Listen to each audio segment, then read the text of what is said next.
नमस्ते। आजको रेसिपी करेलाको अचार बनाउन एकदमै सजिलो, छिटो र मिठो अनि डायबिटिज, हाई ब्लड प्रेसरहरू जस्तो रोगको लागि पनि एकदमै फाइदाजनक हुनेछ।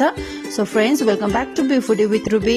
रेसिपी एकदमै सिम्पल र छोटो छ। भिडियोलाई अन्त्यसम्म हेर्नुहोस् अनि मन परेमा like, share and of course च्यानललाई सब्स्क्राइब गर्न नबिर्सिनुहोस्। अचारको लागि यहाँ हामीले आधा केजी करेला, एउटा गाजर अनि केही रातो खोर्सानीहरूलाई राम्ररी सफा गरेर लिएका छौं। यस्तो हरियो करेलाको साटो चाहिँ तपाईहरुले सेतो करेला पनि दिन सक्नुहुन्छ। सेतो करेला चाहिँ अलिक तितो हुँदैन। अहिले मार्केटमा पनि सिजन चलिरहेको छ। होल परिवारको लागि चाहिँ बनाउन लाग्नु भएको हो भने चाहिँ सेतो करेला नै लिनुस्। तर मैले स्पेशली बीपी हाई पेशेन्टको लागि बनाउँदै छु, त्यसैले यो तितोवाला चुज गरेको छु। यिनीहरूलाई यसरी पातलो लाम्चो काटेर एक दिनको घाममा सुकाउनु पर्ने हुन्छ। मैले यसरी लामो लामो काटेको छु। तपाईहरुले चाहिँ आफ्नो इच्छा अनुसार गोलो गोलो काट्न सक्नुहुन्छ। एक दिनको घामले यो सुकिसकेको छ। यसरी यो सुकाउने काम पनि सकिएपछि अचार हाल्न कति पनि समय लाग्दैन। लगभग 9-10 मिनेटमै अचार हालिन्छ। अचारको लागि चाहिँ सुरुमा मैले यहाँ 1 चम्चा रातो तोरीको दाना लिएको छु। पहेँलो सर्सो पनि लिन सक्नुहुन्छ, तर यो रातो वालाले चाहिँ फ्लेभर अलिक चखिलो पार्छ।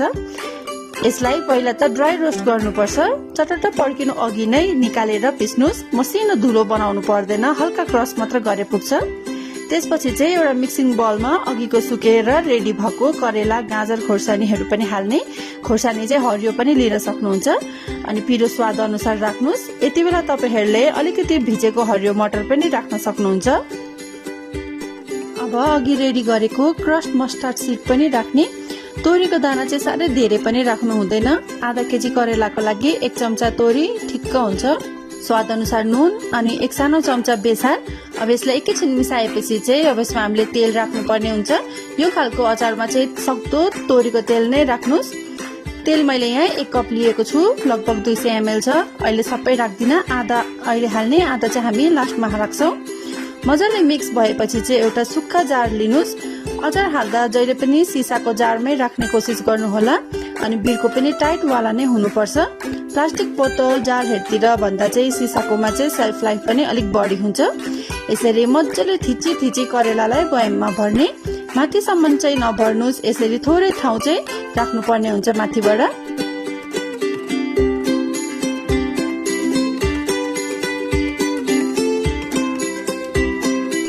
अब बाँकी रहेको तेललाई चाहिँ माथिबाट हाल्ने। करेलालाई राम्ररी छोप्ने गरी या डुब्ने गरी तेल हाल्नुपर्छ। तेलले पनि अचारको सेल्फ लाइफ बढाउँछ। अब यो अचारलाई केही दिनसम्म चाहिँ डाइरेक्ट घाममा सुकाउनु पर्छ। 5 दिनको घाममा सुकाएपछिको भिडियो सुट गर्दैछु। अचार रेडी भयो भएन भनेर चाहिँ चाखेर थाहा हुन्छ। पहिलाको तितो करेला अहिले अमिलो भएको छ। मैले हरियो करेला लिएकोले अलिअलि कता कता तितो तितो पनि छ। सेतो करेलाको चाहिँ तितो पुरै हराउँछ। हाम्रो करेलाको अचार पनि रेडी भयो। यो अचारमा पानी पार्नु हुँदैन। अचार निकाल्दा पनि हरेक पल्ट सुक्खा चम्चालाई युज गर्नुपर्छ। यसो गर्दा अचारको सेल्फ लाइफ पनि धेरै हुन्छ। यो अचारलाई अब 3 महिनासम्म खानु मिल्छ।